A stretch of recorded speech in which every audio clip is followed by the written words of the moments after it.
Hello friends, welcome to our channel Edugyan. दोस्तों, एडुज्ञान के online platform पे आप सभी का स्वागत है। दोस्तों, अपन ने जो अपने राजस्थान वो सॉरी रेलवे ग्रुप डी की जो सीरीज चल रही है, उसमें अपना जो अपन ने कल देखा था प्रकाश का परावर्तन क्या होता है, आज अपन देखने वाले हैं कि प्रकाश का अपवर्तन क्या होगा। लगभग हर शिफ्ट में आपको यहाँ से 1 नंबर का क्वेश्चन देखने को मिलेगा। तो देखिएगा प्रकाश का अपवर्तन होता क्या है कि जब प्रकाश एक पारदर्शी माध्यम से दूसरे पारदर्शी माध्यम में गुजरता है, कहने का मतलब है कि जब प्रकाश की किरण एक माध्यम से दूसरे माध्यम में जाती है तो क्या है कि अपने दिशा से मतलब विचलित हो जाएगी। कहने का मतलब जैसे प्रकाश की कोई भी किरण है वो एक माध्यम से दूसरे माध्यम में जा रही है, तो जैसे ही दूसरे माध्यम में प्रवेश करेगी वो तो या तो अभिलंब की ओर झुक जाएगी या विलंब से दूर हट जाएगी। तो प्रकाश की यह जो परिघटना है वो प्रकाश का अपवर्तन कहलाती है। देखिएगा जैसे मान लो कि ये कोई अपनी क्या थी, पृथककारी सतह है। ये क्या है, अपनी पृथककारी सतह हो गई, ठीक है। अब इसमें जैसे एक माध्यम ये है, एक माध्यम ये इसका विलंब हो गया 90 डिग्री पे। जब प्रकाश की किरण आएगी तो मतलब जब आंख जानी तो चाहिए थी देखो सीधी, लेकिन ये क्या है कि विलंब की ओर झुक गई ना, तो या तो विलंब की ओर झुक जाए या फिर विलंब से दूर हट जाए। तो प्रकाश की ये जो घटना है वो क्या कहलाएगी, आपकी प्रकाश का अपवर्तन। दोबारा से समझिएगा, जैसे यहाँ से समझो आप, रटना नहीं है आपको। जब प्रकाश की किरण एक माध्यम, अब जैसे मान लो कि ये अपना माध्यम क्या है, फर्स्ट है, एक माध्यम से दूसरे माध्यम में गुजरती है तो या अभिलंब से अभिलंब की ओर या तो झुक जाएगी या विलंब से दूर हट जाएगी। या मतलब कि जो प्रकाश की है जो परिघटना वो क्या कहलाएगी, प्रकाश का अपवर्तन कहलाएगी। आगे देखिएगा कि उसके बाद अपन देखते हैं कि प्रकाश के अपवर्तन के नियम क्या है। देखो कि आपको वापस से देखो, मैं परिभाषा एक बार रिकैप करवाता हूँ अच्छे से, थोड़ा देखिएगा, समझ नहीं आया होगा आपको। देखिए जैसे मान लो प्रकाश की किरण कोई आई, ठीक है, ये आपका माध्यम फर्स्ट है आपका, ये आपका माध्यम सेकंड है। तो जब प्रकाश की किरण एक माध्यम से दूसरे माध्यम में प्रवेश करती है, अब आपको पता है कि भाई सीधी जाएगी तो ऐसे जानी चाहिए, सीधी जाएगी तो ऐसे जाएगी। पता है इसमें क्या होता है, या तो यह विलंब की ओर झुक जाती है या फिर विलंब से दूर हट जाती है। तो प्रकाश की ये जो सारी घटना है ना, इसको अपन बोल देते हैं प्रकाश का अपवर्तन। क्या बोलेंगे इसको, प्रकाश का अपवर्तन बोलेंगे। इसके बाद देखिएगा कि प्रकाश के अपवर्तन के नियम क्या है। तो सबसे पहले जो परावर्तन में अपना नियम आया था ना, वो दोनों में सेम है कि आपतित किरण, अभिलंब और अपवर्तित किरण तीनों एक ही तल में। देखो आपतित किरण हो गई, ठीक है, ये इसका क्या है, अभिलंब है, और ये आपकी क्या है, अपवर्तित किरण है। तीनों किस में, एक ही तल में स्थित होते हैं। तो ये तो आपका हो गया पहला नियम। दूसरा नियम अपन ने वहां तो क्या पढ़ा था भाई, आई का मान आर के बराबर होता है। तो यहाँ अपन देखेंगे कि प्रकाश का जो अपवर्तन होता है ना, उसमें जो आपतन कोण आई, भाई अभिलंब के साथ जो आपतित किरण कोण बनाएगी, जो आई कोण बन रहा है आपका, इसको अपन क्या बोलेंगे, आपतन कोण। क्या बोलेंगे इसको, आपतन कोण। और जो अपवर्तित किरण जो कोण बनाएगी आर, उसको बोलेंगे अपन अपवर्तित कोण। क्या बोलेंगे, अपवर्तित कोण। तो कहने का मतलब कि आपतन कोण की ज्या, अब ज्या को ज्या का जो मतलब होता है हिंदी में, वो सॉरी गणितीय मान जो उसका साइन को अपन ज्या बोलेंगे, साइन को क्या बोलते हैं, ज्या। तो आपतन कोण की ज्या क्या हो गई, साइन आई हो गई। आपतन कोण की ज्या बराबर होती है किसके, अपवर्तन कोण की ज्या। अब अपवर्तन कोण की ज्या का मतलब साइन आर, तो साइन आई बराबर होता है साइन आर। ये आपका दूसरा नियम होता है, ठीक है, जिसे दूसरे माध्यम के सापेक्ष पहले माध्यम का अपवर्तनांक कहते हैं। और इसको अपन क्या बोलते हैं, स्नेल का नियम। क्या बोलते हैं, स्नेल का नियम बोलेंगे। साइन आई बराबर किसके होता है, साइन आर की। अब जैसे मान लो कि इसको मैं लेके आऊंगा तो sine i upon sine r हो गया, साइन आर हो गया, बराबर एक नियतांक प्राप्त होता है, ठीक है। तो ये सारा कुछ अपना होता है स्नेल का नियम। आगे देखिएगा, देखो वापस से मैं समझाता हूँ कि स्नेल का नियम क्या है आपको, ये अच्छे से आपको क्लियर होना चाहिए, क्योंकि यहाँ से एग्जाम में लगभग क्वेश्चन पूछा जा रहा है। स्नेल का नियम क्या होता है कि भाई साइन आई बराबर साइन आर हो गया, आपको पता है ये कि आपतन कोण की ज्या अपवर्तित कोण, वो अपवर्तन कोण की ज्या के मान के बराबर हो गई।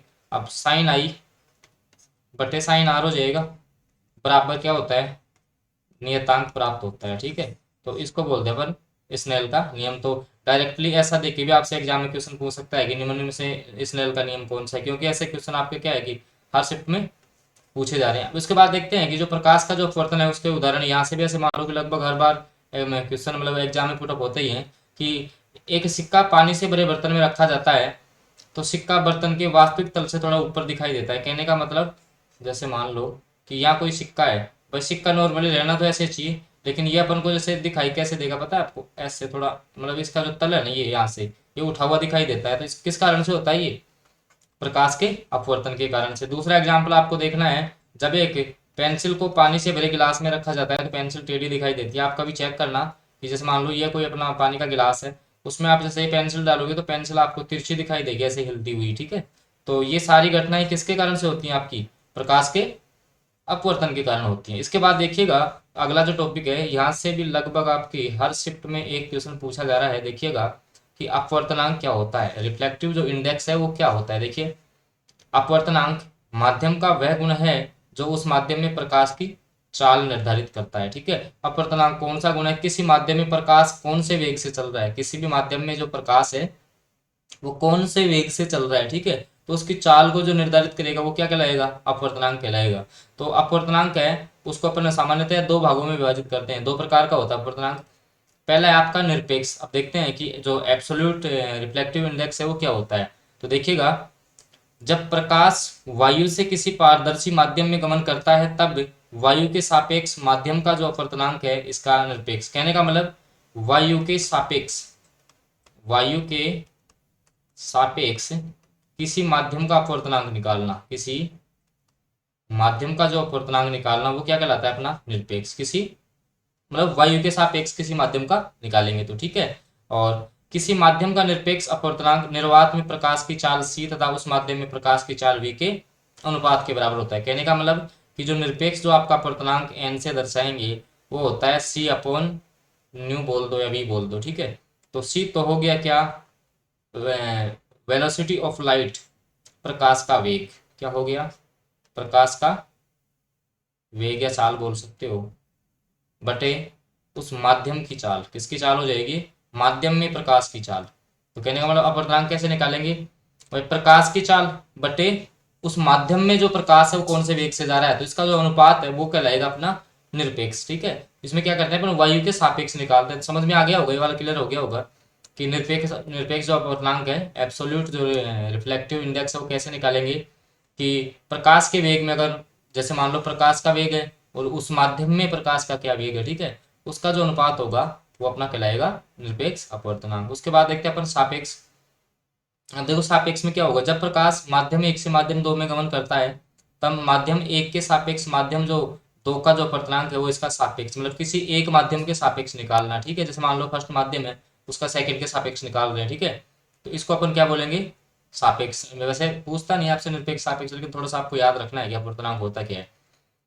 अब देखिएगा इसका मान प्रथम माध्यम में प्रकाश की चाल v1 तथा दूसरे माध्यम में प्रकाश की चाल v2 के अनुपात के बराबर होता है। कहने का मतलब इसको v1 अपॉन v2 हो जाएगा। v1 तो क्या है, माध्यम फर्स्ट में प्रकाश की चाल बटे माध्यम सेकंड में प्रकाश की चाल, ये v2 हो गया आपका, क्लियर हो गया होगा यहाँ से। उसके बाद देखिएगा कि अपवर्तनांक को प्रभावित करने वाले कारक कौन से। यहाँ से भी ऑब्जेक्टिव क्वेश्चन बनता है कि निम्न में से, क्वेश्चन कैसे बनेगा, निम्न में से अपवर्तनांक को प्रभावित करने वाला कारक नहीं है या फिर है, एक दे देगा आपको ऑप्शन में। तो सबसे पहले देखो माध्यम की जो प्रकृति है कि माध्यम सघन है या विरल है। उसके बाद प्रकाश का रंग या उसकी तरंग दैर्ध्य, क्योंकि ये भी उसके वेलोसिटी पे डिपेंड करेगा। माध्यम का ताप बढ़ाने पर माध्यम का अपवर्तनांक घटता है, ध्यान रखना, ताप बढ़ाने पर, इंपॉर्टेंट है ये, ताप बढ़ाने पर अपवर्तनांक घटता है, ध्यान रखना। ताप अगर मान लो कि बढ़ाएंगे तो माध्यम का जो अपवर्तनांक है वो घट जाएगा। कहने का मतलब आपका जो अपवर्तनांक है वो व्युत्क्रमानुपाती होता है किसके, टेम्परेचर के, कि जैसे जैसे ताप का मान आप बढ़ाओगे तो अपवर्तनांक का मान क्या हो जाएगा, कम हो जाएगा। उसके बाद मैं थोड़ा सा आपको बता दूं कि जैसे यहाँ पर ने क्या है कि जो अपवर्तन में दो प्रकार के माध्यम हैं, एक तो अपना आएगा सघन माध्यम, सघन माध्यम होता है, एक होता है अपना विरल माध्यम। अब देखो सघन माध्यम में क्या है कि इसमें इसमें कण पास पास स्थित होते हैं। भाई जब कण पास पास में होंगे ना, पास पास स्थित होते हैं, जैसे बात करें अपन कि जो अपना कांच है, एक कांच में क्या है कि कण आपस में जुड़े हुए हैं, पास पास में जुड़े हुए हैं, ठीक है, तभी तो कांच बना है ये। तो इस कारण से क्या है सघन माध्यम। जैसे अपन बात करें वायु, अब वायु में क्या है, इसमें क्या होंगे, कण दूर दूर होंगे, कण क्या होंगे, दूर दूर होंगे। तो जिस माध्यम में कण दूर दूर होते हैं उसको अपन कौन सा माध्यम बोलेंगे, विरल माध्यम बोलेंगे। जैसे एग्जाम्पल आपका हो गया वायु। ऐसे ही इसका एग्जाम्पल और देखें तो अपन जल भी ले सकते हैं, ठीक है। तो सघन माध्यम के एग्जाम्पल कौन कौन से हो गए आपके, आपका एक तो कांच हो गया, एक आपका जल हो गया। विरल माध्यम में क्या आ गई, अपनी वायु आ गई। तो ये था फ्रेंड्स आज का। बाकी जो भी हमारे जो भी मतलब ग्रुप डी से संबंधित आप जो भी अपडेट हैं, या फिर जो भी आपके यहाँ पे क्या है कि आपको मैं बता दूं कि एनसीईआरटी जो साइंस है ना, जो कि हर शिफ्ट में लगभग एनसीईआरटी से सारे क्वेश्चन उठाए जा रहे हैं, उसका सॉल्यूशन यहाँ पे जो भी आपके मोस्ट इंपॉर्टेंट टॉपिक हैं जहाँ से मतलब कि हर शिफ्ट में क्वेश्चन पूछे जा रहे हैं, तो उनका सॉल्यूशन अपन यहाँ पे कर रहे हैं, ठीक है। तो अगर आपको वीडियो पसंद आया हो तो आप जो यूट्यूब पे हमारा यूट्यूब चैनल है एडू ज्ञान, ठीक है, एडू ज्ञान के नाम से आप सर्च करना, तो उसको आप सब्सक्राइब कर लीजिए और बेल आइकन के चिन्ह को प्रेस कर लीजिए ताकि आगामी नोटिफिकेशन आपको प्राप्त होती रहे। तो ओके फ्रेंड्स, मिलते हैं अगले वीडियो में।